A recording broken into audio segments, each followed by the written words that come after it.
Hello everyone, welcome and welcome back to my YouTube channel Nursopedia. आज की इस video के अंदर हम प्रीवियस ईयर पेपर सॉल्व करने वाले हैं कम्युनिटी हेल्थ नर्सिंग फर्स्ट का, जो कि जीएनएम फर्स्ट ईयर का है। ठीक है, ये पेपर सितंबर 2025 का है, जो कि अभी का लेटेस्ट पेपर है। तो चलते हैं हम, tick the correct options.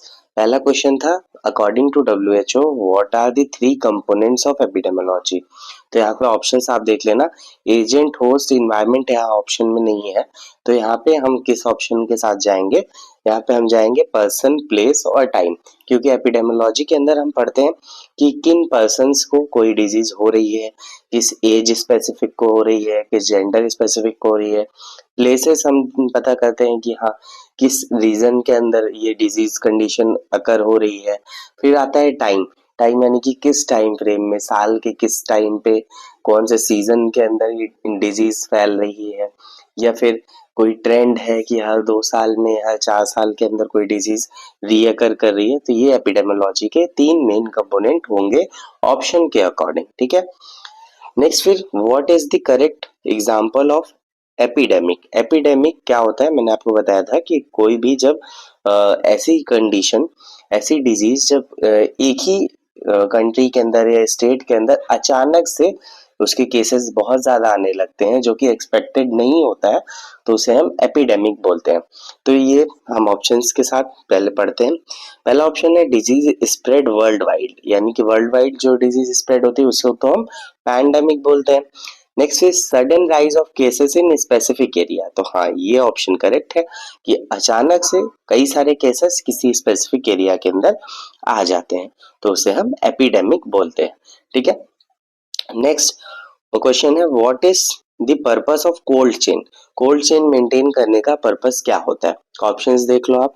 To maintain vaccine potency, to pack medicine, to transport patients, to save electricity in hospital. तो भाई कोल्ड चेन मेंटेन करने में तो रेफ्रिजरेटर्स लगते हैं, तो इलेक्ट्रिसिटी कैसे सेव होगी हॉस्पिटल में? तो ऑप्शन ऐसे ही कट हो गया। अब कोल्ड चेन के अंदर पेशेंट को तो नहीं ट्रांसपोर्ट करेंगे ना, फ्रीज हो जाएगा पेशेंट। ठीक है, उसको तो हम नहीं ट्रांसपोर्ट करते हैं। नेक्स्ट फिर टू पैक मेडिसिन, मेडिसिन तो पैक की जाती हैं कंटेनर्स के अंदर, पैकेट्स के अंदर, तो ये ऑप्शन भी गलत है। मेन यही होता है कि टू मेंटेन वैक्सीन पोटेंसी, कि वैक्सीन जो है वो इफेक्टिव रहे, उसकी इफेक्टिवनेस को हम मेंटेन करने के लिए कोल्ड चेन का यूज करते हैं। नेक्स्ट क्वेश्चन है when the first dose of measles vaccine is given. तो मीजल वैक्सीन कब दी जाती है? नेशनल इम्यूनाइजेशन स्केड्यूल मैंने 2-3 बार पढ़ा रखा है, उसके अंदर मैंने आपको बताया है JEMR एक साथ में दी जाती है। कब दी जाती है JEMR दोनों साथ में? पहली बार 9 मंथ्स पे, ठीक है, फिर दूसरी बार कब? 16 मंथ्स पे दी जाती है। ठीक है, सेकेंड डोज, पहला डोज हम 9 मंथ्स पे देते हैं, तो ये ऑप्शन 9 मंथ्स वाला करेक्ट है। नेक्स्ट क्वेश्चन है what is the first stage of disease cycle. तो डिजीज साइकिल मैंने आपको पढ़ाया था, उसके अंदर सबसे पहला स्टेज क्या होता है आपको बताना है। एपिडेमियोलॉजी मैंने पूरी समझा रखी है इस पेपर के अंदर। एपिडेमियोलॉजी से काफी क्वेश्चंस आए हैं, काफी ज्यादा वेटेज था एपिडेमियोलॉजी का, और मैंने कंप्लीट एपिडेमियोलॉजी पढ़ा रखी है। 8 लेक्चर्स हैं जहां तक है, मैंने प्लेलिस्ट में पूरा अरेंज कर रखा है, आप वहां पे जाकर देख सकते हो, नहीं तो मैं आई बटन में लिंक दे दे रहा हूँ प्लेलिस्ट का, आप यहाँ से देख लेना। ठीक है, what is the first stage of disease cycle. तो सबसे पहले कहाँ से शुरुआत होगी? Entry of pathogen. Entry of pathogen होगा, मतलब पैथोजन जब अंदर जाएगा तभी तो डिजीज कॉज करेगा ना, तो सबसे पहली शुरुआत होती है एंट्री ऑफ पैथोजन से। ठीक है, नेक्स्ट पे चलते हैं हम राइट एंड रॉन्ग स्टेटमेंट्स पे। तो आप बताना कौन सी स्टेटमेंट राइट है और कौन सी रॉन्ग है। पहला क्वेश्चन है all infectious disease are caused by bacteria. तो आप बताइए क्या सारी इन्फेक्शियस डिजीज सिर्फ और सिर्फ बैक्टीरिया की वजह से होती है? तो नहीं, ऐसा जरूरी नहीं। इन्फेक्शियस डिजीज तो वायरस की वजह से भी हो सकती है, बैक्टीरिया की वजह से भी हो सकती है, फंगी की वजह से भी हो सकती है, पैरासाइट की वजह से भी हो सकती है, कोई भी माइक्रो ऑर्गेनिजम्स की वजह से हो सकती है। ठीक है, तो ये ऑप्शन, ये स्टेटमेंट गलत है। ठीक है, नेक्स्ट क्वेश्चन है cholera is a water borne disease. हाँ, कॉलेरा क्या है? वाटर बॉर्न डिजीज है, मैंने अभी आपको पढ़ा रखा है। इंटेस्टाइनल डिजीजेस के अंदर कम्युनिकेबल डिजीज होती है कॉलेरा, मैंने वहां पढ़ा रखा है, आप देख सकते हो। नेक्स्ट फिर rabies virus spread through mosquito bytes, नहीं, रेबीज वायरस क्या होता है, इन्फेक्टेड एनिमल्स की वजह से होता है, मोस्टली क्या होता है, डॉग बाइट की वजह से होता है रेबीज वायरस, ठीक है, तो ये भी स्टेटमेंट गलत है। Next question, incubation period is the time when symptoms appear, नहीं भाई, सिम्टम अपीयर नहीं होते इंक्यूबेशन पीरियड में। Incubation period entry of pathogen से लेके जब तक सिम्टम अपीयर होते हैं उस टाइम पीरियड को इंक्यूबेशन पीरियड बोलते हैं। जब पैथोजन अंदर जाके बॉडी के अंदर मल्टीप्लाई होता है और हमारे इम्यून सिस्टम को अफेक्ट डालता है, उसके बाद जब सिम्टम अपीयर होने लग जाते हैं तो दूसरा पीरियड हो जाता है, ठीक है, तो ये स्टेटमेंट भी गलत है। नेक्स्ट फिर क्वेश्चन है, high blood pressure is a non communicable disease, तो हाँ मैंने आपको भी पढ़ाया था communicable disease non communicable disease के अंदर डिफरेंस, तो वहां पे मैंने आपको बताया था ये बीपी डायबिटीज ये सारी की सारी नॉन कम्युनिकेबल डिजीजेस होती हैं, ठीक है, तो ये स्टेटमेंट सही है, ठीक है, राइट स्टेटमेंट है।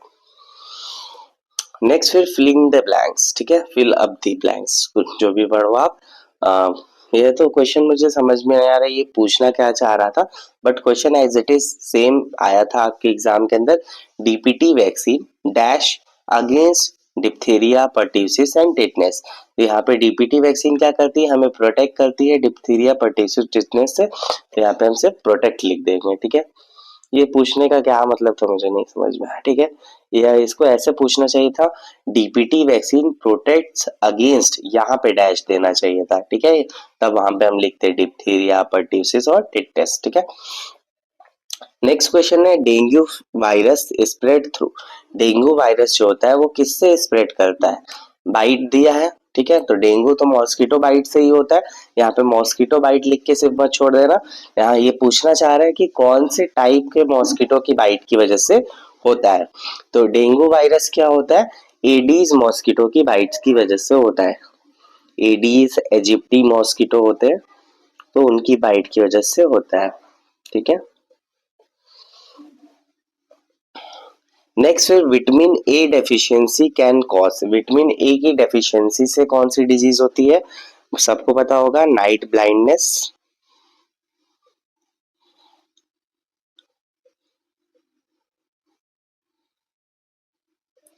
ठीक है। नेक्स्ट क्वेश्चन है, आयोडीन डेफिशिएंसी कॉजेस, आयोडीन की डेफिशिएंसी की वजह से कौन सी डिजीज होती है, गॉइटर, ठीक है।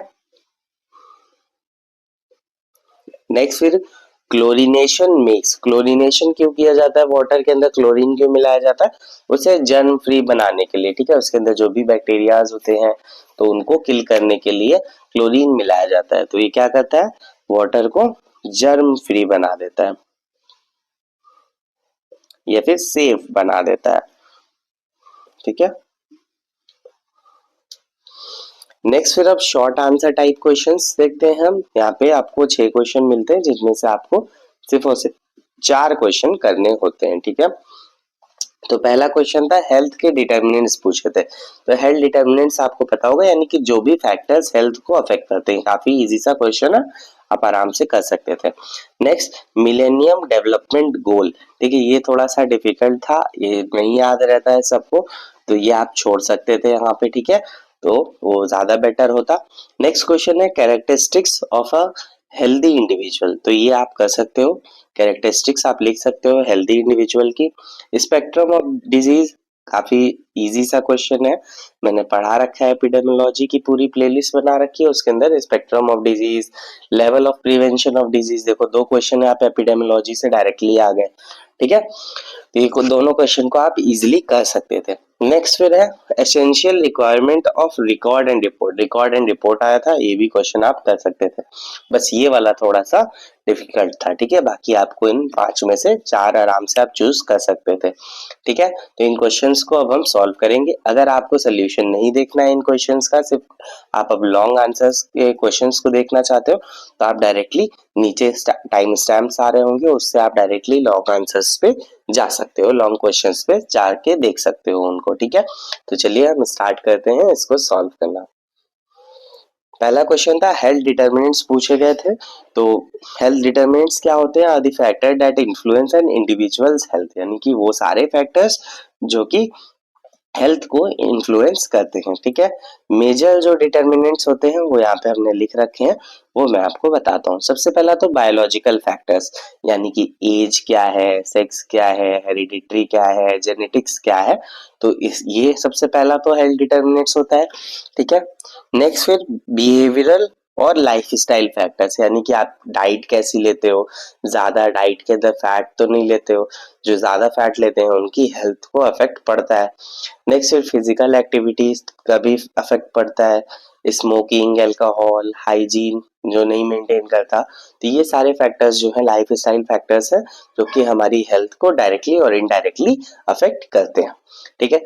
नेक्स्ट सोशल और इकोनॉमिक फैक्टर, ठीक है। सोशल फैक्टर के अंदर क्या क्या आ जाएगा, जैसे आपकी एजुकेशन, आपकी फैमिली की एजुकेशन, ऑक्यूपेशन आपकी फैमिली का या आपका इनकम कितना है, आपका हाउसिंग कैसा हाउस है आपका, अच्छा हाउस है कि नहीं है, ठीक है, वो भी इफेक्ट पड़ेगा उसका भी हेल्थ पे। नेक्स्ट फिर सोशल सपोर्ट कैसा है आपका, तो ये सारे फैक्टर्स हमारी हेल्थ को अफेक्ट करते हैं, ठीक है। हेल्थ तो आपको पता होगा ना, health is a complete physical, social and mental wellbeing, not merely absence of disease, यानी कि इसके अंदर सोशल फैक्टर और मेंटल फैक्टर भी आते हैं, ठीक है। अगर सोशल सपोर्ट आपका अच्छा होगा तो आप साइकोलॉजिकली मेंटली अच्छे होंगे, ठीक है। नेक्स्ट है फिजिकल इन्वायरमेंट। फिजिकल इन्वायरमेंट यानी कि कैसा आपके आसपास एयर है, आजकल एयर पोल्यूशन में बड़ी बात हो रही है, ठीक है, दिल्ली के अंदर और जो नॉर्थ के यूपी के स्टेट्स हैं, ठीक है, उनके अंदर बहुत ज्यादा पोल्यूशन है एयर का, वाटर का, इन सब चीजों पे बात हो रही है आजकल, क्योंकि वो हेल्थ को अफेक्ट कर रहा है, आपको पता होगा, आपने न्यूज में देखा होगा, ठीक है। नेक्स्ट है सैनिटेशन, क्लाइमेट, पोल्यूशन, ये सारे फैक्टर्स अफेक्ट करते हैं हेल्थ को। नेक्स्ट है हेल्थ केयर सर्विसेज। अब हेल्थ केयर सर्विसेज की अवेलेबिलिटी, एसेसिबिलिटी, अफोर्डेबिलिटी और क्वालिटी ऑफ हेल्थ केयर, ये भी एक बड़ा इम्पैक्ट डालेगा। यानी कि अगर मान लो छोटी सी इलनेस हो गई और आप उसका ट्रीटमेंट नहीं ले पा रहे हो किसी भी कारणवश, हो सकता है हॉस्पिटल अवेलेबल ना हो आपके एरिया में, या फिर बहुत ज्यादा महंगे हो, आप अफोर्ड नहीं कर पा रहे हो, या फिर उन हॉस्पिटल्स के अंदर क्वालिटी केयर नहीं मिल रही है, तो ये सारे फैक्टर्स अफेक्ट करेंगे हमारी हेल्थ को। नेक्स्ट फिर कल्चरल फैक्टर। कल्चरल फैक्टर यानी कि हर कल्चर के अंदर कुछ अपने बिलीव्स होते हैं, उनके अपने अलग कस्टम्स, ट्रेडिशंस होते हैं, जो कि हमारी हेल्थ को इंडिविजुअली और पूरा सोशली कम्युनिटी को पूरी अफेक्ट करते हैं। जो भी कम्युनिटी के जो अलग कल्चरल बिलीव्स होते हैं अफेक्ट कर सकते हैं, तो वो। नेक्स्ट फिर मिलेनियम डेवलपमेंट गोल्स, ठीक है, तो ये गोल्स 2000 से लेके 2015 तक के गोल्स थे, ठीक है। ये यूनाइटेड नेशंस के थ्रू अडॉप्ट किया गया था। इसके अंदर मेनली 8 मिलेनियम डेवलपमेंट गोल्स थे। सबसे पहला था eradication of extreme poverty and hunger, यानी कि ज्यादा जो भुखमरी है, गरीबी है, एकदम एक्सट्रीम लेवल पे उसको हटा देना, ठीक है। नेक्स्ट फिर अचीव यूनिवर्सल प्राइमरी एजुकेशन। जो प्राइमरी एजुकेशन होती है, बेसिक 5th क्लास तक की एजुकेशन, यूनिवर्सली मतलब पूरे यूनिवर्स में उसे अवेलेबल करवाना, ठीक है। Next promote gender equality and empower women, ठीक है, तो जेंडर इक्वालिटी को बढ़ाना और वुमेन्स को एम्पावर करना, ये थर्ड गोल था। नेक्स्ट रिड्यूस चाइल्ड मॉर्टेलिटी, यानी कि जो बच्चों की डेथ हो जाती थी उसको कम करना। नेक्स्ट इम्प्रूव मैटरनल हेल्थ, ठीक है, मैटरनल चाइल्ड हेल्थ इम्प्रूव करना। Next combat HIV, AIDS, malaria and other diseases, ठीक है, तो जो भी ये सारी जो कम्युनिकेबल डिजीजेस हैं और भी जो डिजीजेस फैल रही थी उनको कंट्रोल में लाना या फिर उनको खत्म करना, ठीक है। नेक्स्ट एंश्योर इन्वायरमेंट सस्टेनेबिलिटी, ठीक है, इन्वायरमेंटल सस्टेनेबिलिटी को एंश्योर करना। Next develop global partnership for development, ठीक है, यानी कि सबको आपस में मिलकर, सारी कंट्रीज को मिलकर काम करना है डेवलपमेंट के लिए, ठीक है। नेक्स्ट क्वेश्चन है कैरेक्टरिस्टिक्स ऑफ हेल्दी इंडिविजुअल, पूछा गया था आपसे, तो हेल्दी इंडिविजुअल के अंदर क्या कैरेक्टरिस्टिक्स होती हैं। सबसे पहला तो फिजिकल हेल्थ, यानी कि उसका बॉडी वेट नॉर्मल होगा, पोस्चर गुड होगा, प्रॉपर फंक्शनिंग होगी सारे ऑर्गन्स की, स्टेमिना अच्छा होगा, एनर्जी अच्छी होगी। नेक्स्ट फिर फिजिकल हो गया। Next mental health. Mental health यानी कि जो भी हेल्दी इंडिविजुअल्स होते हैं वो आसानी से नॉर्मल स्ट्रेस जो होता है उसे मैनेज कर पाते हैं। उनका जो एटीट्यूड होता है वो पॉजिटिव रहता है, मेमोरी और कंसंट्रेशन अच्छा होता है, इमोशनल स्टेबिलिटी होती है उनके अंदर, ठीक है। नेक्स्ट फिर सोशल हेल्थ। सोशल हेल्थ के अंदर क्या क्या आएगा, जैसे गुड इंटरपर्सनल रिलेशनशिप, ठीक है। उनका जो आपस में रिलेशनशिप होगा, जो हेल्दी इंडिविजुअल्स है वो अच्छा होगा। Ability to adjust in society, उनकी जो सोसाइटी के अंदर एडजस्ट करने की एबिलिटी होगी वो अच्छी होगी। पार्टिसिपेट्स इन कम्युनिटी एक्टिविटीज, ठीक है। नेक्स्ट फिर स्पिरिचुअल हेल्थ। स्पिरिचुअल हेल्थ यानी कि वो अंदर से उनको इनर पीस उनकी अच्छी होगी, वो अंदर से शांत होंगे। Positive values and purpose of life, ठीक है। Next moral health. Moral health यानी कि ऑनेस्टी, रिस्पॉन्सिबिलिटी, डिसिप्लिन बिहेवियर रहेगा उनका, ठीक है, जो हेल्दी इंडिविजुअल्स है, ठीक। नेक्स्ट फिर क्वेश्चन था स्पेक्ट्रम ऑफ डिजीज पूछा गया था, ठीक है। स्पेक्ट्रम ऑफ डिजीज का मतलब क्या होता है कि जैसे अलग अलग कलर्स होते हैं ना स्पेक्ट्रम ऑफ लाइट के अंदर, उसी तरह हर डिजीज का अलग अलग क्लिनिकल फीचर्स होता है अलग अलग इंडिविजुअल्स पे, ठीक है। मेन फीचर्स तो कॉमन रहते हैं, पर होता है कि कुछ इंडिविजुअल्स के अंदर इन्फेक्शन होने के बावजूद उनको कोई सिम्टम्स नहीं आते हैं और वो दूसरों को ट्रांसमिट कर देते हैं, ठीक है। ऐसा हो सकता है, तो इसी को हम स्पेक्ट्रम ऑफ डिजीज बोलते हैं। यानी कि कुछ इंडिविजुअल्स क्या होते हैं जिनके अंदर सब क्लिनिकल सिम्टम्स आते हैं, यानी कि कोई भी सिम्टम्स ऐसे नहीं दिखाई देते हैं, बट जब भी उनका टेस्ट किया जाएगा लैब के अंदर तो वो उस डिजीज से इन्फेक्टेड होंगे। और कुछ को वही डिजीज क्या होती है, बहुत ज्यादा सीवियर हो जाती है, बहुत ज्यादा फेटल डिजीज बन जाती है, डेथ तक हो सकती है, ठीक है। तो इसी को स्पेक्ट्रम बोलते हैं, ठीक है, कि कोई डिजीज क्या है कितना वेरिएशन शो कर सकती है अपने जो उसके साइन सिम्टम्स होते हैं उसके अंदर, ठीक है। सिंपल वर्ड्स के अंदर हम समझे तो not everyone export to disease will show same severity, यानी कि हर इंडिविजुअल को अगर मान लो जिसको डिजीज हो रही है तो वो सब के अंदर सेम सिवियरिटी नहीं होती है। कुछ जो लोग होते हैं वो हेल्दी कैरियर बन के रहते हैं, यानी कि उनको अंदर इन्फेक्शन है और वो दूसरों को ट्रांसमिट कर रहे हैं, बट उनके ऊपर कोई इसका इफेक्ट नहीं पड़ रहा है। कुछ के ऊपर माइल्ड इलनेस होती है, कुछ को बहुत ज्यादा सीरियस डिजीज डेवलप हो जाती है। तो यही जो वेरिएशन है डिजीज का, इसी को हम बोलते हैं स्पेक्ट्रम ऑफ डिजीज, ठीक है। इसको मैंने समझाने के लिए आपको एक ट्रायंगल ऐसा बना के समझाया था लेक्चर के अंदर, ठीक है। ये सबसे नीचे होता है सब क्लिनिकल। सब क्लिनिकल यानी कि इसके अंदर कोई भी साइन सिम्टम्स नहीं आते हैं, ये सिर्फ हम लेबोरेटरी के अंदर टेस्ट करके ही पता कर सकते हैं कि इंसान को इन्फेक्शन हुआ है कि नहीं हुआ है। फिर धीरे धीरे सिवियरिटी बढ़ती जाती है ऊपर की तरफ, ठीक है। तो यहाँ पे माइल्ड डिजीज होगी, ठीक है, इसके अंदर साइन सिम्टम्स आने लग जाएंगे। फिर उसके बाद मॉडरेट होगी, तो मॉडरेट होने पे क्या होगा, हॉस्पिटल के अंदर जाना पड़ेगा। फिर अगर डिजीज सीवियर हो जाती है तो आईसीयू के अंदर जाना पड़ता है, और अगर उससे भी ज्यादा सीवियर हो जाती है तब फिर भगवान के पास जाना होता है, ठीक है। नेक्स्ट फिर क्वेश्चन था level of prevention of disease पूछा गया था, ठीक है, आपसे। तो मेनली क्या होते हैं, 4 लेवल ऑफ प्रिवेंशन होते हैं डिजीज के किसी भी। तो सबसे पहले हमने बताया था आपको कि हर जगह पे क्या होता है, प्राइमरी से शुरुआत होती है, बट ये level of prevention of disease के अंदर सबसे पहले आता है प्रीमॉर्डियल प्रिवेंशन, उसके बाद फिर प्राइमरी, सेकेंडरी, टर्शियरी ये आता है, ठीक है। तो प्रीमॉर्डियल प्रिवेंशन के अंदर हम क्या कर सकते हैं, इसके अंदर हम जो रिस्क फैक्टर्स होते हैं उनको हटा देते हैं। जैसे कि मान लो स्मोकिंग से कैंसर होता है, ये चीज हमें पता है, तो हम पहले से ही प्रीमॉर्डियल प्रिवेंशन यानी कि हम किसी बच्चे को स्मोकिंग करने ही ना दें, किसी इंडिविजुअल को स्मोकिंग करने ही ना दें, उससे ही उसे बचा लें, हेल्थ एजुकेशन देके, रोक के, किसी भी तरह से, तो वो रिस्क फैक्टर को अपनाए ही ना, ठीक है, प्रीमॉर्डियल प्रिवेंशन के अंदर। फिर प्राइमरी प्रिवेंशन के अंदर यानी कि अब मान लो वो स्मोकिंग करना शुरू कर रहा है, ठीक है, शुरू कर दिया है या करता है, तो उसे हम मना कर रहे हैं स्मोकिंग के लिए, उसको हेल्थ एजुकेशन दे रहे हैं, उसे निकोटीन थेरेपी प्रोवाइड कर रहे हैं, तो वो सब हमारा प्राइमरी प्रिवेंशन के अंदर आएगा, ठीक है।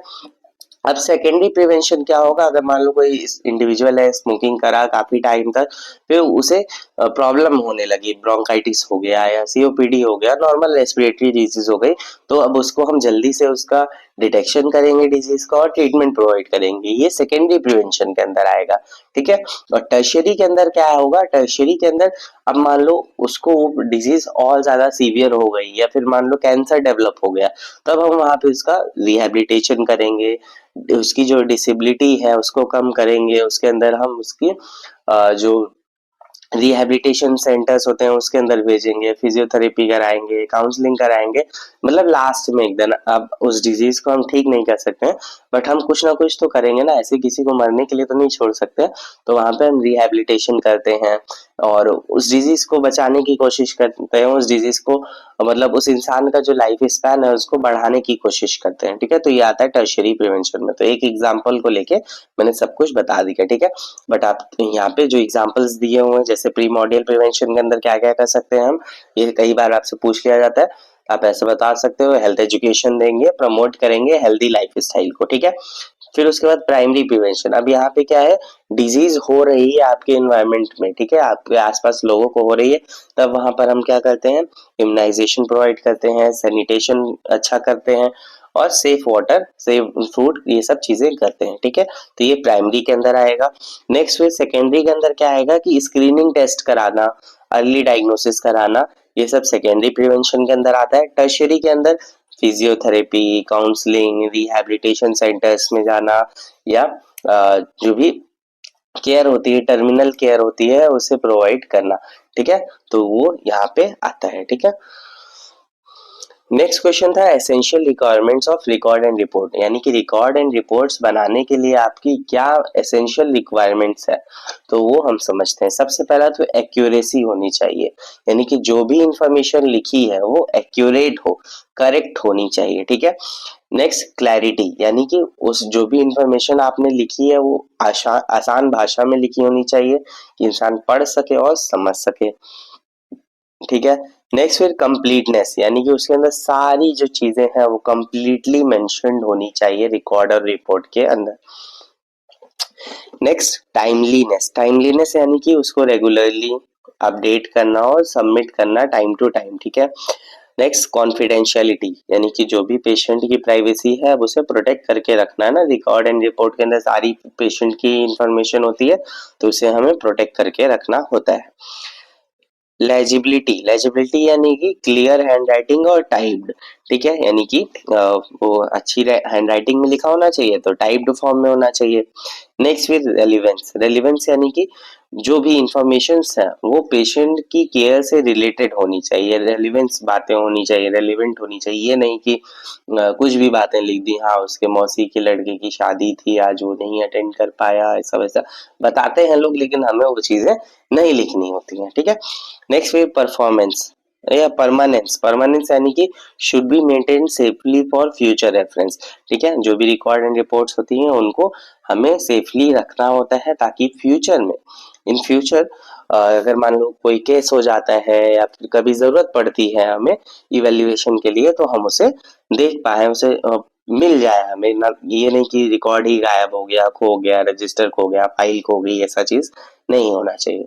नेक्स्ट है स्टैंडर्डाइजेशन, यानी कि use expected formats and terminologies, यानी कि जो भी टर्मिनोलॉजीज हैं उनको लिख देना कि हाँ यहाँ पे हमने शॉर्ट में इस चीज को ऐसे लिखा है तो उसको नीचे मेंशन करना, ठीक है। अब हम आते हैं लॉन्ग आंसर टाइप क्वेश्चंस, तो इसमें 6 क्वेश्चंस थे जिसमें से आपको 4 क्वेश्चन करने हैं, ठीक है। तो काफी इजी क्वेश्चंस आए हुए थे यहाँ पे, हम देख लेते हैं। पहला क्वेश्चन था प्राइमरी हेल्थ केयर को डिफाइन करना है आपको, एलिमेंट्स और प्रिंसिपल्स बताने हैं प्राइमरी हेल्थ केयर के, काफी इजी क्वेश्चन। नेक्स्ट फिर define community health nursing, right about philosophy, goals, objective and principles of community health nursing, ये थोड़ा सा अच्छा पूछ लिया यहाँ पे, फिलोसफी, गोल्स, ये सब चीजें आ गई तो थोड़ा सा अच्छा हो गया ये क्वेश्चन, ठीक है। नेक्स्ट क्वेश्चन में पूछा गया था describe the steps of nursing process in detail, तो नर्सिंग प्रोसेस आप पढ़ते हो फंडामेंटल ऑफ नर्सिंग के अंदर भी और कम्युनिटी के अंदर भी, तो ये आप आराम से लिख सकते थे। नेक्स्ट क्वेश्चन है describe the methods of disease transmission in detail, ठीक है, ये मैंने पढ़ा रखा है आपको एपिडेमियोलॉजी के अंदर तो ये आया हुआ है, ठीक है, ये बेसिक्स है, आप आराम से कर सकते हो। Next question right the definition of epidemiology and describe basic tools of measurement in epidemiology, basic tools of measurement मैंने बता रखा है आपको, रेट, रेशियो, प्रोपोर्शन, ये सब चीजें होती है, ठीक है। तो ये मैंने आपको बहुत अच्छे से ये दोनों ही चीजें बहुत डिटेल में एक एक लेक्चर के अंदर इंडिविजुअली पढ़ा रखी है, ठीक है। नहीं देखा है तो आप देख लेना जाकर, ठीक है। बहुत अच्छे से डिटेल में समझाया, आज भी हम थोड़ा बेसिक में समझेंगे, ठीक है। इसका बेसिक हम समझ लेंगे, बाकी डिटेल में समझने के लिए आप उस लेक्चर को प्रेफर कर सकते हो, ठीक है। तो यहाँ पे आपको देख सकते हो कि आपको कि एपिडेमियोलॉजी को कितना ज्यादा वेटेज मिला है। लॉन्ग में भी 2 क्वेश्चन यानी कि 20 मार्क्स यहाँ पे, और फिर 5 मार्क्स के 2 शॉर्ट में क्वेश्चंस, और कई सारे क्वेश्चंस हमारे एक एक नंबर के अंदर भी आए थे एपिडेमियोलॉजी से, ठीक है। तो एपिडेमियोलॉजी इंपॉर्टेंट है, ठीक है। नेक्स्ट क्वेश्चन है define home visits and list the purposes and principles of home visit, यानी कि होम विजिट्स क्या होती हैं सबसे पहले डिफाइन करिए, उसका पर्पस क्या होता है, प्रिंसिपल क्या होता है, और write the role of community health nurse in home visit, ठीक है। तो कम्युनिटी हेल्थ नर्स का क्या रोल रहता है होम विजिट के अंदर, ये भी आपको समझाना है, ठीक है। तो चलिए अब इन क्वेश्चंस को हम सॉल्व करते हैं।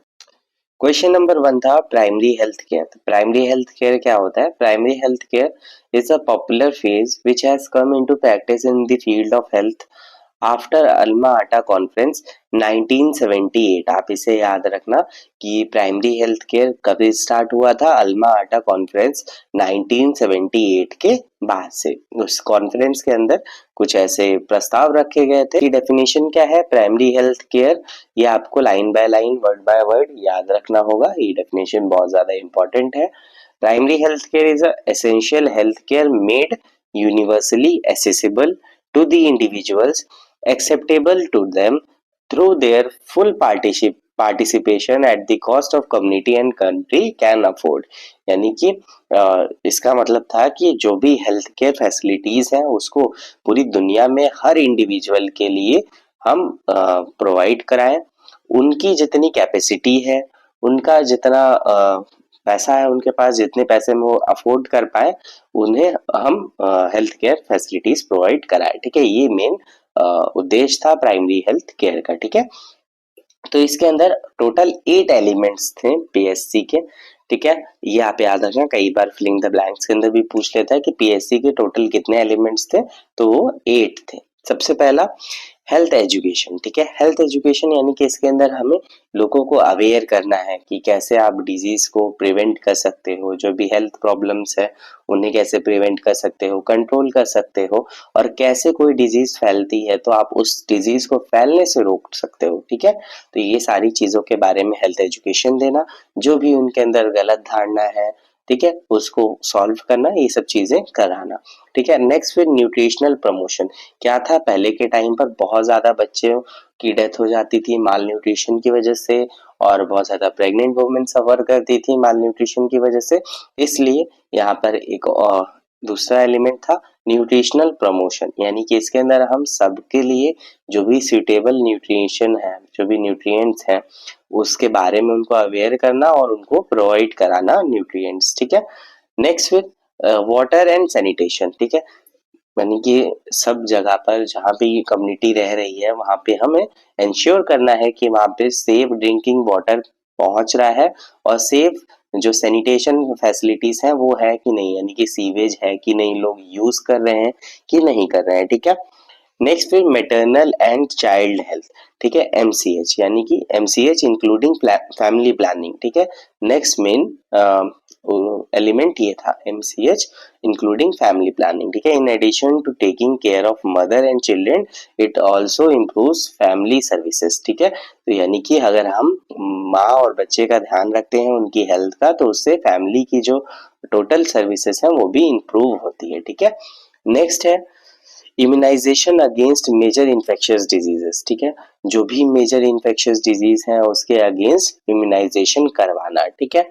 Next prevention and control of endemic disease, यानी कि जो भी एंडेमिक डिजीज है डिस्ट्रिक्ट के अंदर या किसी स्टेट के अंदर, तो उन्हें हमें कंट्रोल करना और प्रिवेंट कराना, उसके लिए भी वैक्सीन प्रोवाइड कराना, ठीक है। नेक्स्ट फिर treatment of common diseases and injuries, ठीक है। यानी कि जो भी कॉमन डिजीज है उनका ट्रीटमेंट करवाना, जो भी इंजरीज है उनका ट्रीटमेंट करवाना। नेक्स्ट फिर है प्रोविजन ऑफ एसेंशियल ड्रग्स, यानी कि जो भी एसेंशियल ड्रग्स हैं उनको प्रोवाइड करवाना, एक अफोर्डेबल प्राइस पे, ठीक है। तो अब फिर इसके बाद प्रिंसिपल्स हम समझते हैं, ठीक है। ये तो एलिमेंट्स थे, अब प्रिंसिपल्स हैं कुछ पीएससी के। सबसे पहला इक्विटेबल डिस्ट्रीब्यूशन, यानी कि PSC should be available to all individuals, family and community without any discrimination, ठीक है। यानी कि जो पीएससी है, प्राइमरी हेल्थ केयर है, वो सबके लिए अवेलेबल होना चाहिए, हर कम्युनिटी के लिए अवेलेबल होना चाहिए।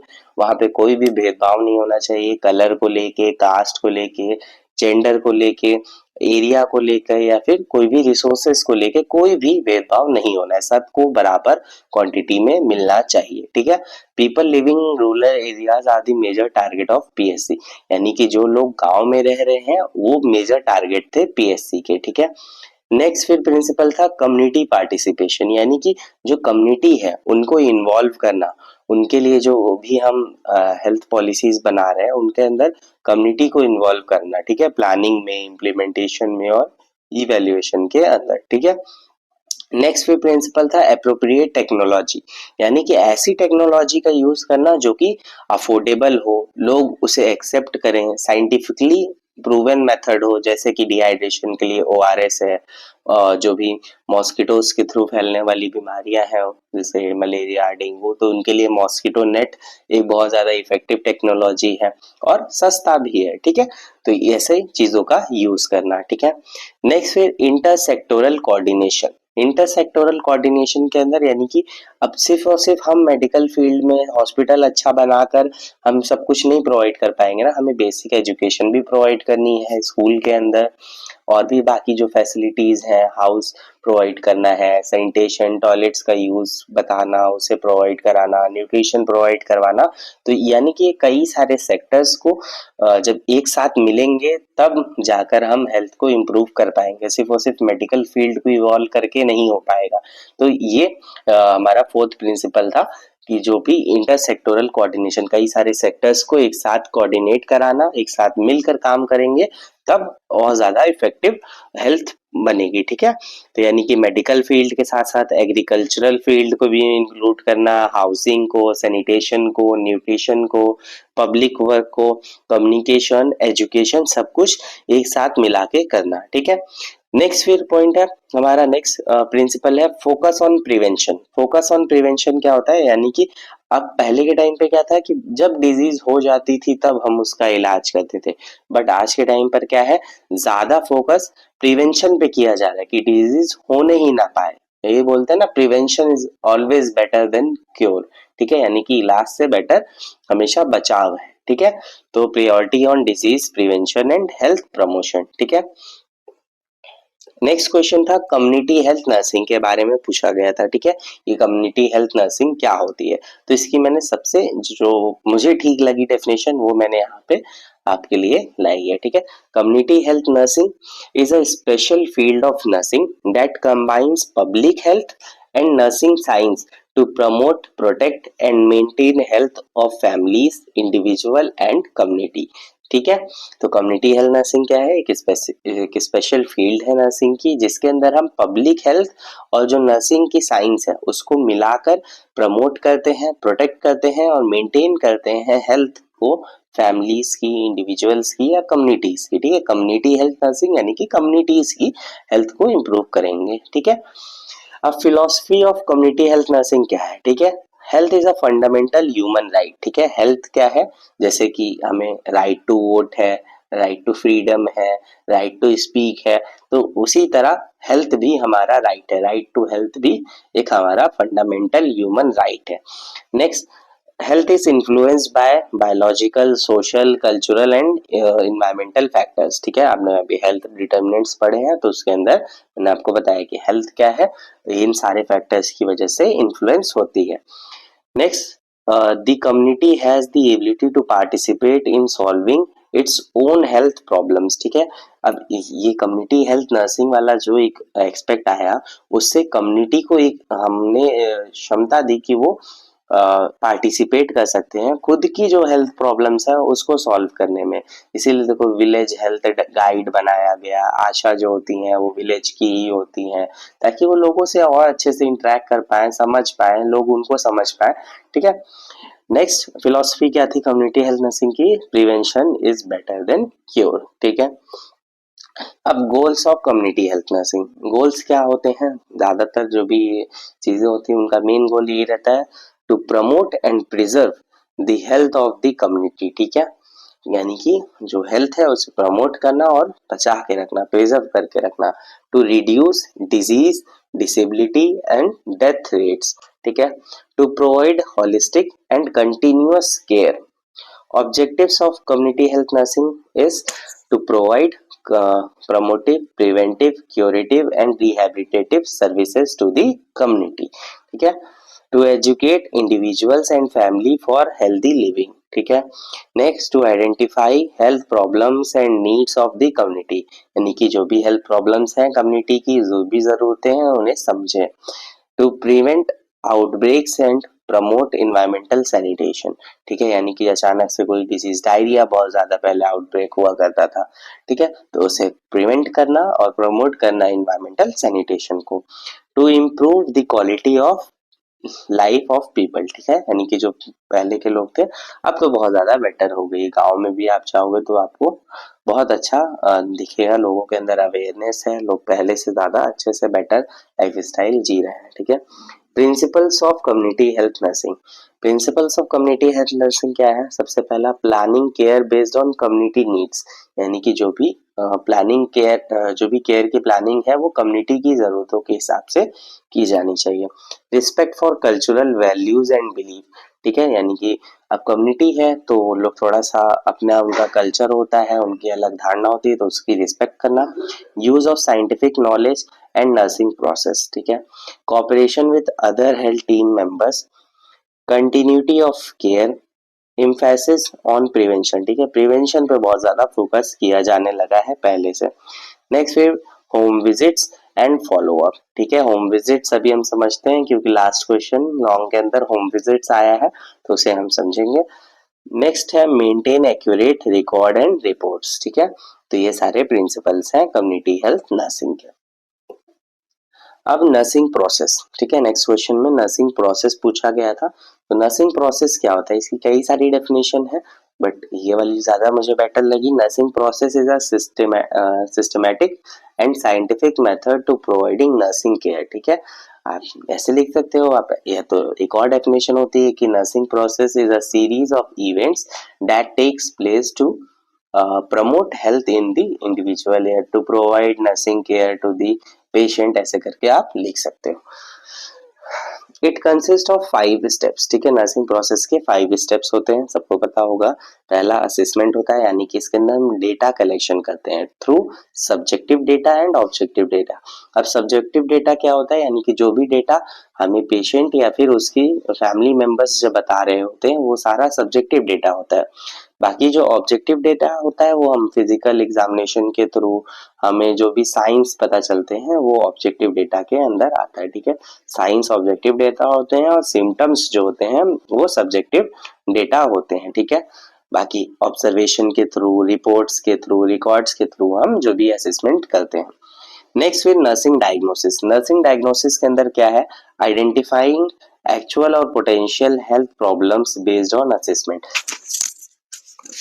यानी कि अब जो भी एक्चुअल और जो भी हेल्थ प्रॉब्लम है असेसमेंट के बेसिस पे डायग्नोसिस किया जाता है, ठीक है। यूज ऑफ नंदा स्टेटमेंट्स, ठीक है, नंदा का जो स्टेटमेंट है, नंदा का फुल फॉर्म क्या है आप कमेंट सेक्शन में मुझे बताना, ठीक है, डायग्नोसिस से ही रिलेटेड है।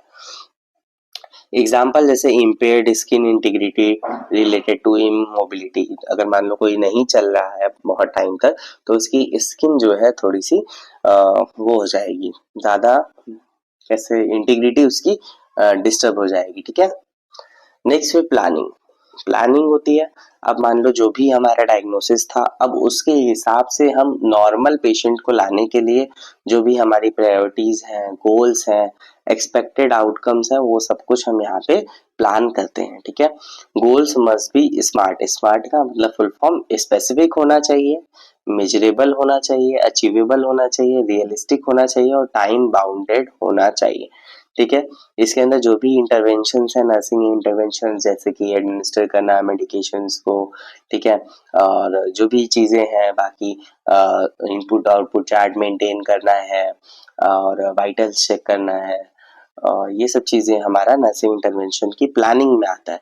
फिर इम्प्लीमेंटेशन, यानी कि जो चीजें हमने प्लान्ड की थी तो अब उनमें से हमने क्या क्या इंटरवेंशन कर दिया, मतलब क्या क्या हमने प्रोवाइड कर दिया, जैसे कि एडमिनिस्टर कर दिया मेडिकेशंस को, हेल्थ एजुकेशन दे दिया, पोजीशनिंग कर दी प्रॉपरली, वुंड केयर प्रोवाइड कर दिया, तो ये सब चीजें इम्प्लीमेंटेशन के अंदर आ जाती है।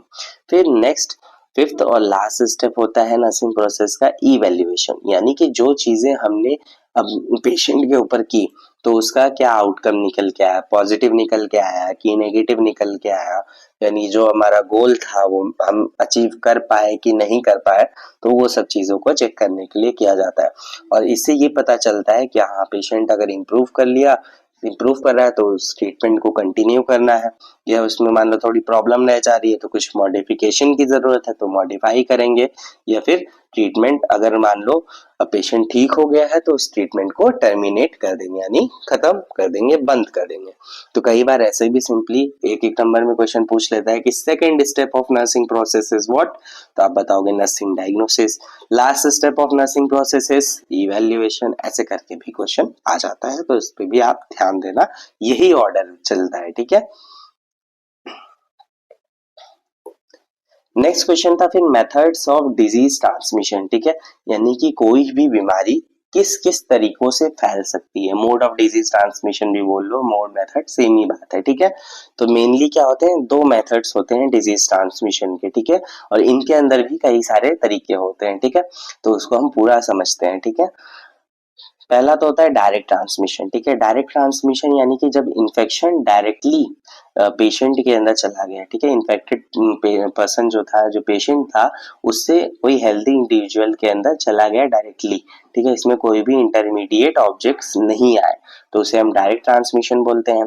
नेक्स्ट फिर इनडायरेक्ट ट्रांसमिशन, इनडायरेक्ट ट्रांसमिशन के अंदर क्या होता है, जब इन्फेक्शियस एजेंट किसी इंटरमीडिएट ऑब्जेक्ट्स के थ्रू, कोई वेक्टर यानी कि कोई एनिमल के थ्रू, कोई फॉर्माइट यानी कोई जो चीजें होती हैं जैसे टॉवेल या फिर जो भी बेसिक चीजें होती हैं जो इन्फेक्टेड होती हैं, उसके थ्रू अगर किसी के अंदर इन्फेक्शियस एजेंट चले जाते हैं दूसरे हेल्दी पर्सन के अंदर, तो उसे हम इनडायरेक्ट ट्रांसमिशन कहते हैं, ठीक है। तो डायरेक्ट ट्रांसमिशन के अंदर सबसे पहला आएगा डायरेक्ट कांटेक्ट, डायरेक्ट कांटेक्ट यानी कि डायरेक्टली हम स्किन टू स्किन कांटेक्ट में आ जाए, म्यूकोजा टू म्यूकोजा कांटेक्ट में आ जाए, या फिर म्यूकोजा टू स्किन कांटेक्ट में आने की वजह से इन्फेक्शन एक पर्सन से दूसरे पर्सन में हो जाता है, तो उसे हम डायरेक्ट कांटेक्ट कहते हैं। इसके अंदर जैसे कि एड्स हो गया, एसटीडी हो गई, लेप्रोसी, स्किन और आई इन्फेक्शंस हो गए, ठीक है। नेक्स्ट फिर होता है ड्रॉपलेट इन्फेक्शन, ये रेस्पिरेटरी ट्रैक की वजह से होता है, ठीक है, जो ड्रॉपलेट्स होते हैं हमारे सलाइवा के या फिर नेसोफेरेंजियल सिक्रीशंस के, वो कफिंग के टाइम, कफ करते टाइम, स्नीज करते टाइम या बोलते टाइम या थूकते टाइम हमारे एटमॉस्फेयर में रिलीज हो जाते हैं। अगर हमारे आसपास मान लो मैं इन्फेक्टेड हूँ, मेरे आसपास कोई पर्सन है, अगर मैं वहां पे स्पिट कर रहा हूँ, थूक रहा हूँ, तो उसके अंदर ड्रॉपलेट्स चले जाते हैं जो कि आंखों से विजिबल नहीं होते हैं, बहुत छोटे छोटे ड्रॉपलेट्स होते हैं जो कि इन्फेक्शन कंटेन करते हैं और उसके अंदर ट्रांसमिट हो जाता है, तो ये होता है ड्रॉपलेट इन्फेक्शन, ठीक है। नेक्स्ट फिर कांटेक्ट विद सॉइल, अब क्या होता है, ये ज्यादातर फार्मर्स के अंदर या फिर मान लो कहीं पे किसी का वुंड हो गया, ठीक है, मान लो कहीं गिरा, चोट लग गई और वहां पे मिट्टी के कांटेक्ट में आ गया, तो उससे क्या होता है, टिटनेस होने के चांसेस होते हैं, ठीक है, यानी कि सॉइल के थ्रू जो भी इन्फेक्शियस एजेंट है वो हमारे बॉडी के अंदर आ जाए, तो उसे हम बोलते हैं कांटेक्ट विद सॉइल। ये डायरेक्ट ट्रांसमिशन का एक मेथड है, ठीक है, जैसे कि टिटनेस, इसीलिए जब भी चोट वोट लगती है तो तुरंत टिटनेस का इंजेक्शन दिया जाता है, क्योंकि जो सॉइल होती है उसके अंदर टिटनेस के बैक्टीरिया प्रेजेंट होते हैं, ठीक है। नेक्स्ट फिर इन ऑक्यूलेशन इनटू स्किन और म्यूकोसा, यानी कि मतलब जैसे कि अब हम लोग वैक्सीन लगा देते हैं, ठीक है, एक दूसरे से इंजेक्टेड जो नीडल्स होती हैं, इन्फेक्टेड नीडल्स होती हैं, सीरिंज होती हैं, उनके थ्रू मान लो जो भी ब्लड बॉर्न डिजीजेस हैं, हेपेटाइटिस, एड्स, ये सब चीजें होने के चांसेस होते हैं, डायरेक्टली स्किन के अंदर आ गया, या फिर मान लो कोई एनिमल बाइट हो गई, डॉग बाइट की वजह से रेबीज वायरस आ जाए, तो ये सब इनऑकुलेशन इनटू स्किन और म्यूकोसा होता है, ठीक है। नेक्स्ट फिर ट्रांसप्लासेंटल, ट्रांसप्लासेंटल ट्रांसमिशन को हम वर्टिकल ट्रांसमिशन भी बोलते हैं, जो इसके अंदर इन्फेक्शियस एजेंट होते हैं वो प्लासेंटा के थ्रू बेबी के अंदर आ जाते हैं, ठीक है। तो इसमें कौन कौन सी डिजीज ट्रांसमिट हो सकती हैं, जैसे कि एड्स, सिफिलिस, वेरिसेला वायरस और टॉर्च के जो एजेंट्स होते हैं वो, ठीक है। टॉर्च वो लाइट मारने वाला टॉर्च नहीं, एक इन्फेक्शन डिजीज होती है कई सारी, उसमें टॉर्च उसका शॉर्ट फॉर्म है, ठीक है। नेक्स्ट फिर होता है इनडायरेक्ट ट्रांसमिशन। इनडायरेक्ट ट्रांसमिशन के अंदर सबसे पहला होता है व्हीकल बॉर्न। व्हीकल बॉर्न यानी कि किसी भी ऑब्जेक्ट की वजह से, मतलब कोई चीज की वजह से एक इंसान से दूसरे इंसान के अंदर, जैसे गाड़ी होती है ना, जिस व्हीकल होता है उससे हम एक जगह से दूसरी जगह जाते हैं, ठीक उसी तरह ये व्हीकल बॉर्न है। यानी कि मान लो यहाँ पे हमने पानी गंदा किया और वो पानी किसी और ने इंजेक्ट कर लिया, पी लिया, तो अब उसे हो जाएगा, ये हमारा गंदा फूड है वो खाने की वजह से हो जाए, तो ये हमारा व्हीकल बॉर्न होता है, ठीक है। और ये food, water, blood, serum, plasma, इन सब की वजह से होता है। तो व्हीकल और वेक्टर में आप ऐसे डिफरेंशिएट कर सकते हो, जैसे कि व्हीकल बॉर्न जो भी नॉन लिविंग चीजें होती हैं उनकी वजह से होता है, ठीक है, यानी जो खुद से चल फिर नहीं सकती हैं, ठीक है। जैसे कि मान लो vehicle borne infection are hepatitis, diarrhoea, typhoid, जो कि इन्फेक्टेड वाटर और फूड की वजह से होता है, ठीक है। कॉलरा, पोलियो, ये सारा फीको ओरल रूट की वजह से होता है, ठीक है। हेपेटाइटिस बी नहीं, यहाँ पे हेपेटाइटिस ए इन्फेक्शन होना चाहिए था, ठीक है। नेक्स्ट फिर एयरबॉर्न। एयरबॉर्न यानी कि मान लो अभी तक जैसे ड्रॉपलेट इन्फेक्शन में क्या था कि डायरेक्टली ड्रॉपलेट्स को इंजेस्ट कर लिया, मान लो किसी ने इनहेल कर लिया, ठीक है। बट अब एयरबॉर्न में क्या होता है कि आप कोई मान लो स्नीज कर रहा है, स्पिट कर रहा है, तो उस टाइम पे बहुत छोटे छोटे ड्रॉपलेट्स होते हैं, कुछ डस्ट पार्टिकल्स होते हैं, हवा में ही उड़ते रहते हैं, उड़ते उड़ते कहीं और पहुंच जाते हैं, थोड़ी देर तक उड़ते रहते हैं, तो उनकी वजह से हो जाए, ठीक है। जैसे कि ट्यूबरकुलोसिस, मीजल्स, चिकन पॉक्स, ये सारी डिजीजेस होती हैं इनके अंदर। नेक्स्ट फिर वेक्टर बॉर्न। वेक्टर बॉर्न मैंने कहा ना, जैसे कि जो भी लिविंग ऑर्गेनिजम्स होते हैं, इंसेक्ट्स हो गए, एनिमल्स हो गए, तो ये सब वेक्टर्स होते हैं, ये खुद से फैलाते हैं, ठीक है, एक जगह से दूसरी जगह। जैसे कि मलेरिया हो गया, ये फीमेल एनोफिलीस मॉस्किटो एक इंसान से दूसरे इंसान में फैलाती रहती है, ठीक है। कालाजार, ठीक है, ये सैंड फ्लाइज की वजह से होता है, ठीक है। आप ये इनका ये याद भी रखना कि कौन फैलाता है, वेक्टर्स को भी याद रखना, ये मलेरिया, कालाजार सब पूछा गया है एग्जाम के अंदर, ठीक है, किसकी वजह से होता है। नेक्स्ट फिर फोमाइड बॉर्न। फोमाइड बॉर्न क्या होता है? फोमाइड बॉर्न यानी कि जो भी कंटामिनेटेड ऑब्जेक्ट्स हैं उन्हें हम फोमाइड बोलते हैं, जैसे कि टॉवेल हो गया, बेडशीट्स हो गई, अपना ठीक है, जो भी बेड लिनन्स होते हैं, बेडशीट हो गई, और आपका ब्लैंकेट्स हो गया, आपका पिलो कवर हो गया, ये सब चीजों की वजह से हो जाना, और डोर हैंडल्स की वजह से, इस तरह तो इसको मान लो इन्फेक्टेड है उसकी वजह से हो जाए, ठीक है। इसमें क्या क्या हो सकता है? स्किन इन्फेक्शन, कोविड-19, कॉमन कोल्ड, ये सब फैलता है इसके थ्रू। नेक्स्ट क्वेश्चन था फिर एपिडेमियोलॉजी पूछा गया था, ठीक है, आपसे। तो एपिडेमियोलॉजी क्या है? एक ग्रीक वर्ड एपिडेमिक से डिराइव्ड है, ठीक है। एपिडेमिक का मतलब क्या होता है? एपी का मतलब है अपॉन या फिर अमंग, ठीक है। डेमोस का मतलब क्या होता है? पीपल, ठीक है। डेमोस मतलब पीपल, लोगस मतलब होता है स्टडी, ठीक है। तो यानी कि एपिडेमियोलॉजी फिर यहाँ से क्या निकल के आता है? Epidemiology is the study of what is upon और अमंग द पीपल, यानी कि लोगों के बीच में क्या चीज है, कौन सी डिजीज है, उसकी स्टडी को हम एपिडेमियोलॉजी बोलते हैं, ठीक है। इसकी परफेक्ट डेफिनेशन ये है, epidemiology is the study of distribution and determinants of health related states or events specified in population and the application of this study to control the health problems, ठीक है। यानी कि ये जो स्टडी है epidemiology, इसको हम इसे पढ़ते हैं कि इससे हमें पता चलता है कि जो भी डिजीज है या हेल्थ प्रॉब्लम्स है वो किन लोगों को अफेक्ट कर रही है, किस पॉपुलेशन को अफेक्ट कर रही है, कहाँ पे लोगों को अफेक्ट कर रही है, और उसको हम कैसे रोक सकते हैं, ठीक है। तो ये सारी चीजें हम एपिडेमियोलॉजी के अंदर पढ़ते हैं। नेक्स्ट में पूछा गया था हमसे बेसिक टूल्स ऑफ मेजरमेंट्स, ठीक है। तो इसको मैंने डिटेल में समझा रखा है लेक्चर के अंदर, तो वो आप देख लेना, क्योंकि यहाँ पे बहुत ज्यादा लेंथी हो जाएगा, ठीक है, इसलिए शॉर्ट में सिंगल लाइन में मैंने यहाँ पे लिख रखा है, ठीक है। रेशियोज। रेशियोज क्या होते हैं? इसमें क्या होता है, एक नंबर को दूसरे नंबर से डिवाइड किया जाता है, दोनों नंबर इंडिपेंडेंट होते हैं, जैसे कि मान लो सेक्स रेशियो। सेक्स रेशियो क्या होता है? मेल इज टू फीमेल का निकाला जाता है ना, तो ये दोनों ही इंडिविजुअल है, ठीक है, कि हाँ एक मेल में कितनी, एक मेल पे कितनी फीमेल है, ऐसे करके रेशियोज होते हैं, ठीक है। नेक्स्ट है प्रोपोर्शन। प्रोपोर्शन में क्या होता है, जो न्यूमरेटर होता है वो डिनोमिनेटर का पार्ट होता है, जैसे कि आप परसेंटेज निकालते हो ना, ठीक उसी तरह से, कि यानी कि इतने बच्चे, 1000 बच्चे हैं मान लो कहीं किसी पॉपुलेशन के अंदर, जिनमें से हमने 800 को क्या किया है, वैक्सीनेट किया है, ठीक है। तो अब उनका प्रोपोर्शन कितना है, तो आप उसको 100 से मल्टीप्लाई करके निकाल सकते हो। और रेशियो में क्या होता था, 1000 से मल्टीप्लाई करते हैं, नहीं रेट्स में 1000 से मल्टीप्लाई करते हैं, रेशियो बस इंडिविजुअली बस डिवाइड कर देते हैं, ठीक है। रेट्स क्या है, अब रेट में क्या होता है, इसमें measure the frequency of event occur over time, ठीक है, जैसे बर्थ रेट होता है, मोर्टेलिटी रेट होता है, इंसिडेंस रेट होता है, तो इसको निकाला जाता है कि 1000 बच्चों में से कितने बच्चों की डेथ हो गई, तो वो मोर्टेलिटी रेट होता है, ठीक है। तो इसका ऐसा फॉर्मूला होता है मोर्टेलिटी रेट का कि कितने बच्चों की डेथ हुई है, उसके नीचे मिड ईयर की पॉपुलेशन या फिर total number of birth in the year multiplied by 1000, ठीक है। तो ऐसे करके इसका रेट निकाला जाता है। सारे फॉर्मूलेज मैंने बता रखे हैं लेक्चर में, तो आप देख सकते हो वहां पे जाके। नेक्स्ट फिर इंसिडेंस रेट निकाला जाता है, यानी कि कोई भी डिजीज के नए केसेस कितने आ रहे हैं 1 साल के अंदर, 2 साल के अंदर, 10 साल के अंदर, तो जो भी गिवन पीरियड होता है उसके अंदर, ठीक है। इससे हमें पता चलता है कि कौन सी डिजीज कैसे फैल रही है, मतलब वो कितना फैल रही है, उसकी क्या इटियोलॉजी वगैरह है, ठीक है। नेक्स्ट पे प्रीवेलेंस रेट। प्रीवेलेंस रेट यानी कि अब हम जो इंसिडेंस रेट यानी कि नए केसेस प्लस पुराने केसेस कितने हैं एक स्पेसिफिक टाइम पे, ठीक है, इससे पता चलता है कि डिजीज कितनी ज्यादा, मतलब उसका कितना बर्डन है, ठीक है। नेक्स्ट फिर क्वेश्चन था last question, home visit. Home visit काफी इजी है, ठीक है, आप समझ लो।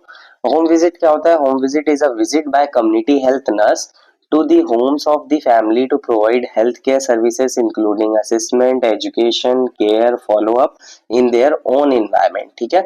इसमें क्या होम विजिट साफ साफ क्लियर है कि मतलब घर पे जाके हम विजिट करेंगे। आपने पढ़ा होगा कम्युनिटी हेल्थ नर्सिंग के प्रैक्टिकल के लिए, आप गए भी होगे, ठीक है। तो ये किया जाता है, यहाँ पे हम जाते हैं गांव में, विलेज के अंदर जाते हैं, या फिर जो भी रूरल अर्बन एरियाज है उस वहाँ पे भी जाते हैं, घर घर जाकर हम लोगों से बात करते हैं, उनको हेल्थ केयर सर्विसेज प्रोवाइड करते हैं। नॉर्मल सा असेसमेंट जैसे कि बीपी का असेसमेंट, शुगर का असेसमेंट, हीमोग्लोबिन लेवल का असेसमेंट, ये सब चीजें करते हैं, एजुकेट करते हैं, केयर प्रोवाइड करते हैं, वैक्सीनेशन करते हैं, और अगर उनके अंदर कोई मेजर डिजीज दिखती है तो उन्हें हम फॉलो अप के लिए हॉस्पिटल भी बुलाते हैं, ठीक है। होम विजिट का पर्पस क्या होता है, इसका मेन पर्पस है कि हम जो भी घर पर जाके हम पूरी फैमिली का एक हेल्थ रिकॉर्ड बना सकते हैं, आगे फैमिली की लिविंग कंडीशन कैसी है, कितने लोग हैं फैमिली के अंदर, उनकी क्या जरूरतें हैं, उनको हम घर पे जाके समझ सकते हैं, और वो लोग भी अपने मतलब इन्वायरमेंट में है तो वो लोग भी बिना डरे बता सकते हैं, ठीक है। To provide nursing care at home, to give health education, to promote maternal and child health, to provide follow up after illness और डिस्चार्ज, ठीक है। फॉलो अप के लिए भी हम जाते हैं, ठीक है। जैसे जो पोस्टमार्टम पीरियड होता है उसके अंदर नर्स को जाना होता है, जो भी प्रेग्नेंट लेडी होती है उसके घर पर, पोस्टमार्टम यानी कि जिसका बच्चा हो जाता है उसके घर पर, ठीक है। To build nurse family relationship, to prevent disease and promote healthy lifestyle, to demonstrate practical skills like breastfeeding के बारे में बताना, ORS के यूज के बारे में बताना, हाइजीन के बारे में बताना, तो ये सारा पर्पस रहता है, ठीक है। नेक्स्ट है प्रिंसिपल्स। प्रिंसिपल्स क्या होते हैं होम विजिट के, सबसे पहला प्रिंसिपल है कि जो भी होम विजिट है ये प्लान्ड होनी चाहिए और पर्पसफुल होनी चाहिए, ये नहीं कि जाकर फालतू बातें कर रहे हैं वहां पे, ठीक है। तो ये पहले से प्लान्ड होनी चाहिए कि वहां पर जाके हमें क्या क्या बातें करनी है, और अपना जो है मतलब कुछ इफेक्टिव उनको देना है, ठीक है। हम गए हैं तो कुछ इफेक्टिव उनको चीजें प्रोवाइड करनी है। नेक्स्ट फिर बेस्ड ऑन कम्युनिटी नीड्स, ये कम्युनिटी की जरूरतों पर बेस्ड होना चाहिए, फ्लेक्सिबल एंड रियलिस्टिक होनी चाहिए, ठीक है। मेंटेनिंग प्राइवेसी एंड कॉन्फिडेंशियलिटी, यानी कि जो भी चीजें वो बता रहे हैं हमें प्राइवेसी उनकी मेंटेन करनी है, कॉन्फिडेंशियलिटी मेंटेन करनी है, रिस्पेक्ट फॉर कल्चरल प्रैक्टिसेस, यानी कि उनकी जो भी कल्चरल बिलीफ्स हैं उनकी रिस्पेक्ट करना, ये नहीं कि वो उनको हम अपना ही ज्ञान दे रहे हैं, नहीं ऐसा नहीं, जो वो मान रहे हैं उनकी बात को हमको एक्सेप्ट करते हुए हमको उनको जो भी मोस्ट इफेक्टिव वे होगा वो बताना, ठीक है। Build trust and rapport, use simple and affordable method, ठीक है, यानी कि उनको सिंपल चीजें बताना है। मच्छर से बचने के लिए हम उनको ये थोड़ी बता देंगे कि पूरे घर में आप पेस्ट कंट्रोल कराइए, पूरे घर में नेट लगवा दीजिए, ठीक है। उनके हिसाब से जो अफोर्डेबल होगा, भाई आप एक मच्छरदानी ले लो, फुल स्लीव्स के कपड़े पहनो, ठीक है, ये सब चीजें बताएंगे। प्रॉपर डॉक्यूमेंटेशन, ये जो होम विजिट है उसका प्रॉपर डॉक्यूमेंटेशन करना। नेक्स्ट फिर role of community health nurse in home visit, ठीक है। अब रोल क्या होता है कम्युनिटी हेल्थ नर्स का होम विजिट के अंदर, ये आपसे पूछा गया था। तो सबसे पहले तो असेसमेंट करना होता है, जो भी हेल्थ नीड्स हैं, इन्वायरमेंट है, सोशियो इकोनॉमिक स्टेटस है। फिर हेल्थ एजुकेशन करना देना, मतलब हेल्थ एजुकेशन देना, न्यूट्रिशन के बारे में, हाइजीन के बारे में, इम्यूनाइजेशन के बारे में, डिजीज प्रिवेंशन के बारे में। केयर एंड ट्रीटमेंट, यानी कि ड्रेसिंग करना, बेसिक मेडिकेशन प्रोवाइड करना, न्यूबॉर्न केयर, एंटीनेटल केयर, ये सब चीजें करना। रेफरल्स, यानी कि refer to hospital when needed, अगर मान लो जरूरत लगती है हमें कि हॉस्पिटल की इनको जरूरत, तो उन्हें हॉस्पिटल रेफर करना। नेक्स्ट फिर फॉलोअप, फॉलोअप में क्या कर सकते हो आप, क्रॉनिक इलनेस है अगर मान लो तो उनके लिए आप उन्हें फॉलोअप के लिए हॉस्पिटल बुलाओ। पोस्टनेटल केसेस हैं, माल न्यूट्रिशन है, टीबी है, तो इन सब चीज के लिए फॉलोअप पे बुलाना। Record keeping, maintain family folder, reports, documentation, ठीक है। प्रॉपर एक फैमिली फोल्डर हम लोग को बनाना होता है, ठीक है, फैमिली ट्री बनाना होता है। फिर उनकी हाउसिंग कंडीशन कैसी है, किचन सेपरेट है कि नहीं है, टॉयलेट है कि नहीं है, वो सब चीजें आपको पूरा एक चार्ट मिलता है, उसके अंदर आपको मेंटेन करना और डॉक्यूमेंट करना होता है। नेक्स्ट फिर काउंसलिंग, काउंसलिंग में क्या करना होता है, जैसे breast feeding, family planning, mental health के लिए आपको काउंसलिंग प्रोवाइड करनी है। कोऑर्डिनेशन, कोऑर्डिनेशन यानी कि work with Asha, ANM and anganwadi workers, जो भी कम्युनिटी हेल्थ नर्स होती हैं उनको आशा, एएनएम, आंगनवाड़ी वर्कर्स के साथ में कोऑर्डिनेट करके काम करना होता है, ठीक है। तो ये था पूरा paper solution community health nursing first का, जेएनएम फर्स्ट ईयर का पेपर सितंबर 2025 का। Thank you for watching this video. अगर आपको ये वीडियो अच्छा लगा होगा तो लाइक करना, चैनल को सब्सक्राइब करना, अपने फ्रेंड्स के साथ शेयर करना।